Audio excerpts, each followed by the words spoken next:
অনেক বছর এক জায়গাতে থাকলে যা হয়, আর কি করার, নতুন জায়গা, নতুন মানুষ। গ্রামটা এত দূর যে জানতাম না। আস্তে আস্তে রাত হয়ে যায়। রাস্তার ধারে একটা চায়ের দোকানে বসে চা খাচ্ছি, তখন একটা বয়স্ক লোক আমাকে জিজ্ঞেস করছে, আচ্ছা বাবা, তুমি কি এই জায়গাটায় নতুন এসছো? কোনোদিন এইখানে দেখিনি তো তোমাকে। আমি তখন বললাম, হ্যাঁ, আমি এখানে নতুন এসেছি। এই পাশেই সুন্দরপুর গ্রামেতে সরকারি ডাক্তার হয়ে এসেছি।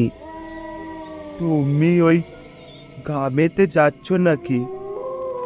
যে তুমি কি